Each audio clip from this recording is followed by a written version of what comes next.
প্রবাসীর মাটিতে রমজানের প্রতিটি সন্ধ্যায় শত শত মুসল্লির পদচারণায় মুখর হয়ে ওঠে পর্তুর হজরত হামজা রাদিয়াল্লাহু আনহু জামে মসজিদ প্রাঙ্গণ। ২০০৩ সালে প্রতিষ্ঠিত সিসিএমপি এর অধীনে পরিচালিত এই দুইতলা বিশিষ্ট মসজিদে প্রতি বছর পবিত্র রমজান মাসে সম্মিলিত ইফতারের আয়োজন করা হয়। স্থানীয় ব্যবসায়ী ও কমিউনিটির মানুষের সহযোগিতায় পরিচালিত এই উদ্যোগে প্রতিদিন অংশ নেন প্রায় ৩৫০ থেকে ৪০০ মুসল্লি। ২০০৩ সালে এই মসজিদ প্রতিষ্ঠার পর থেকে আমরা প্রতি বছর এখানে মুসল্লিদের জন্য, বিশেষ করে রোজদারিদের জন্য আমরা ইফতার আয়োজন করে থাকি। তো আলহামদুলিল্লাহ এই বছর আমরা সেই ধারাবাহিকতা করে যাচ্ছি। এখানে প্রতিদিন ৩৫০ থেকে ৪০০ মুসল্লিয়ান ইফতার করেন, বিভিন্ন দেশের মুসল্লিয়ান, শুধু বাংলাদেশি নয়। আর এই মসজিদ প্রতিষ্ঠার পর থেকে এর সমস্ত খরচ যোগান দিচ্ছেন স্থানীয় ব্যবসায়ীরা, স্থানীয় মুসল্লিরা।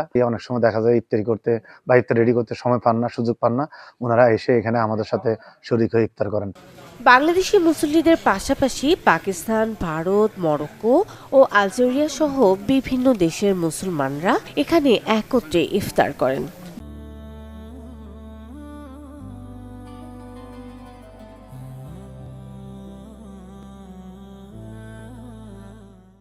ভিন্ন দেশ, ভিন্ন সংস্কৃতি, তবুও ইফতারের মুহূর্তে সবাই যেন একই পরিবারের অংশ হয়ে ওঠেন। মসজিদের উদ্বোধন করি, এখন এটা প্রতি বছর বাড়তে বাড়তে আমাদের এখানে এখন মুসল্লির সংখ্যা ১,০০০ উপরে হয়েছে। সংকুলন না হওয়াতে আমরা প্রতিটা নামাজ ৪ ভাগে ইমামতি করে নামাজ শেষ করতে হয়। ৫ জমাত হয়, ৬ জমাত হয়।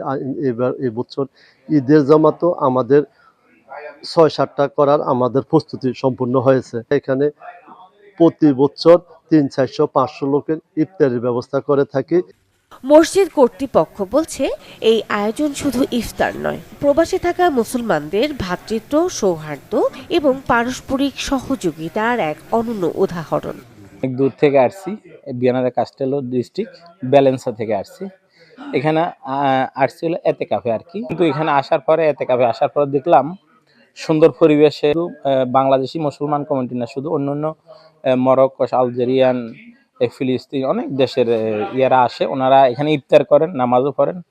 রমজানের প্রতিটি সন্ধ্যায় পর্তুর এই মসজিদে তৈরি হয় এক ভিন্ন দৃশ্য, যেখানে বিভিন্ন দেশের মানুষ একসাথে ইফতার করে ভাগাভাগি করেন ভ্রাতৃত্ব, সৌহার্দ্য ও মানবিকতার বার্তা। Digital desk, channel 24।